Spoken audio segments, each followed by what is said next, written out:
love digging in the dirt with... Welcome back to the next two chapters of Ivy and Bean Break the Fossil Record.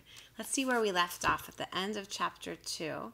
The end of chapter 2, Ivy and Bean were talking to each other at school, and Bean really wanted to get famous and get into that book of world records. So let's see what she does. The next chapter is called On Your Mark, Get Set, Yikes! Look at what Bean's doing in her mouth. Eep!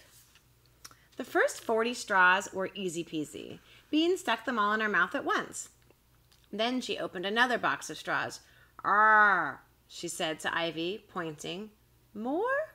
Are you sure?" asked Ivy. Bean nodded. "Oh, hey, she grunted, which meant 257.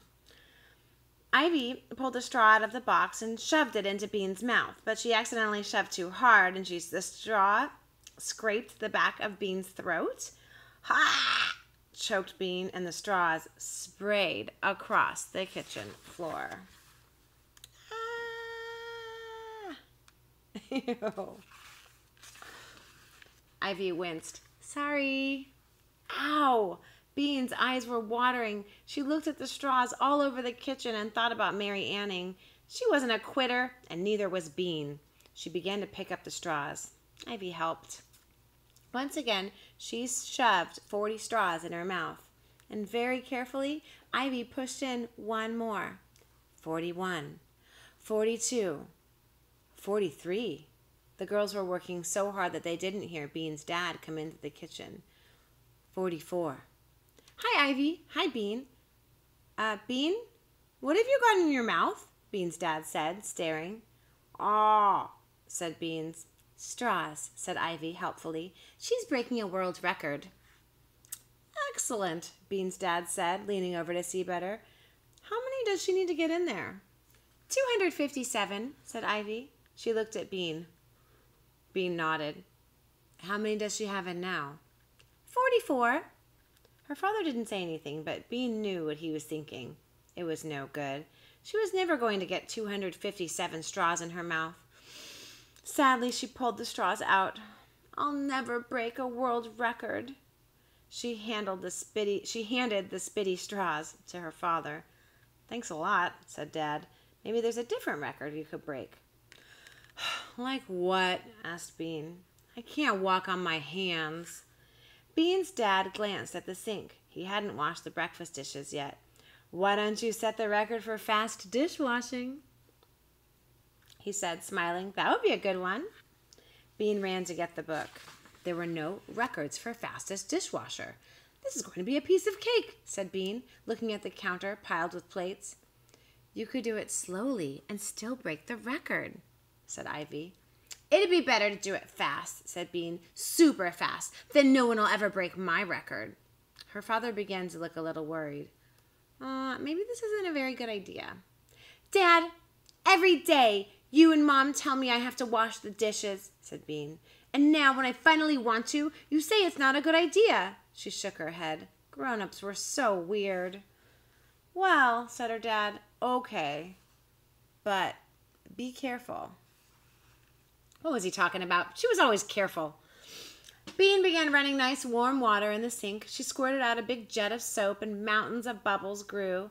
"Keep your eyes peeled," said Ivy. "You'll probably only see a blur." Bean's father ran his hands through his hair. "Couldn't you grow the longest fingernails instead?" he asked.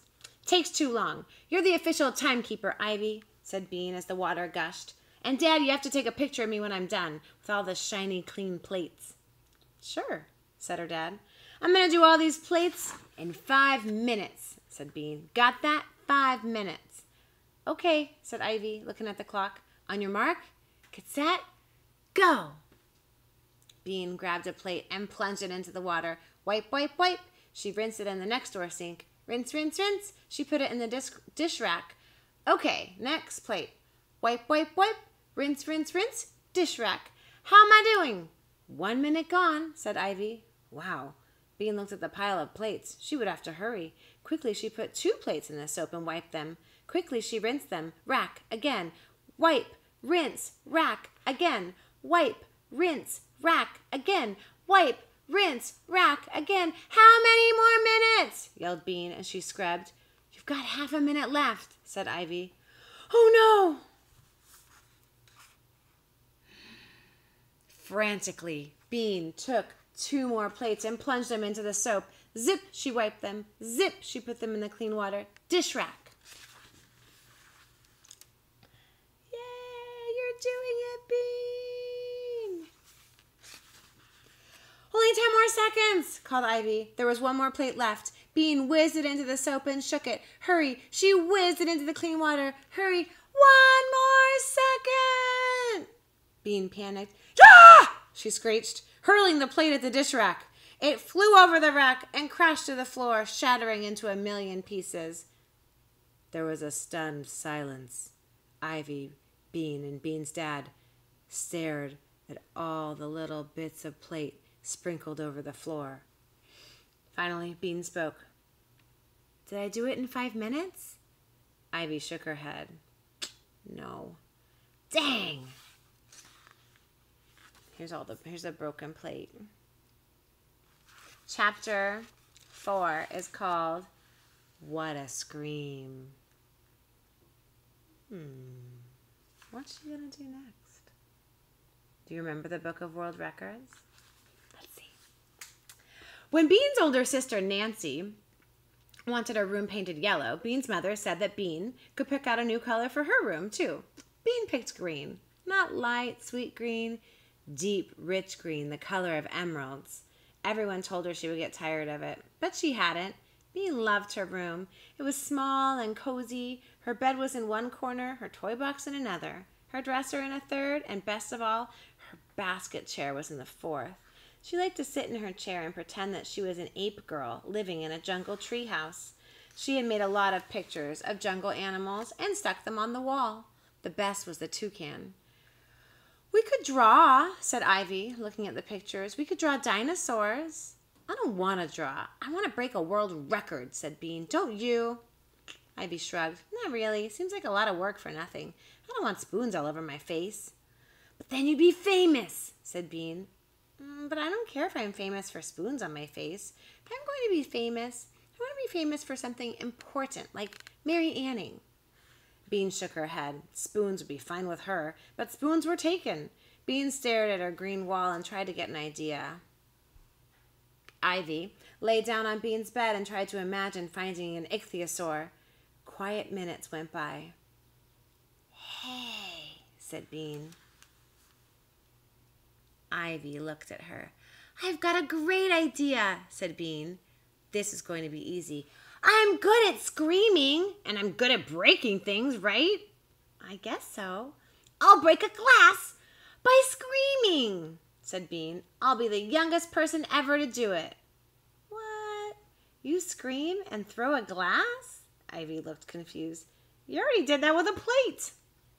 No, the scream breaks the glass. This lady in the book did it.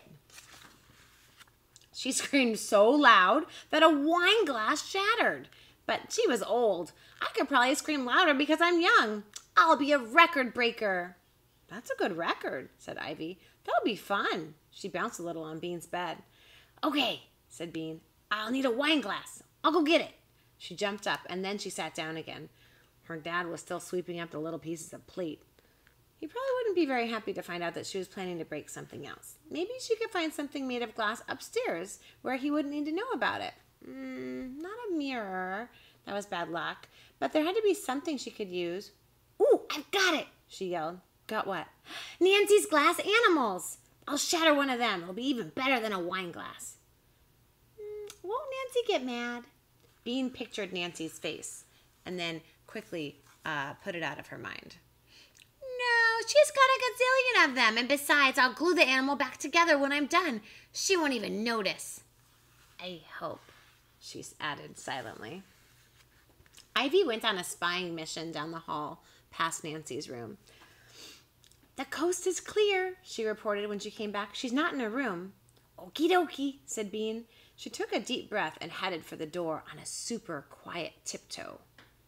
Nancy's room was very organized. All her books were neatly arranged by color. Her yarn for knitting was rolled into tight balls.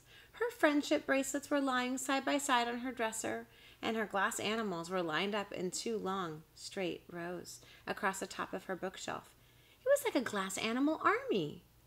Nancy had been collecting them since she was 5. She had plain china cats and dogs and turtles, the kind that you can get at the drugstore, but she also had some fancy animals too. Tiny dolphins and horses and butterflies. She had a beautiful unicorn with a blue glass horn and a peacock made of glass that shimmered like rainbows. Bean wasn't going to hurt him, but right in the middle of the army was a gloppy-looking octopus with 8 squiggly legs. That was the one, Bean decided. Its legs were thin. They would probably pop right off if she gave a good scream. And they'd be easy to glue back on. Nancy would never have to know. Bean grabbed the octopus and stuffed it down her shirt just to be safe. She tiptoed back to her room. "Got it," she said, setting the octopus on her dresser. She took a few short breaths to get in the mood, and she looked hard at the little octopus. Its gloopy head dangled on one side. "Prepare to die," she told it and opened her mouth. Then she paused and looked at Ivy. "You might want to cover your ears." There she is sneaking down the hall. Do you see it? Under her shirt? Okay. Ivy stuck her finger in her ears. Bean screamed as loud and high and shattering as she could. The octopus just sat there. It didn't even crack. So Bean screamed again, louder than she had ever screamed before. But even through her scream, Bean could hear another sound. It was the sound of her father running up the stairs, very, very fast. A second later, he burst through the door. "What? What's the matter?" he shouted. His face was whitish gray. Bean stopped screaming. "Nothing," she said. "What's the matter with you?" There he is again. Look at his face. Look how worried he is. Well, we'll have to find out what happens. See if she broke it or what else sort of record could she break in the next chapter. See you then.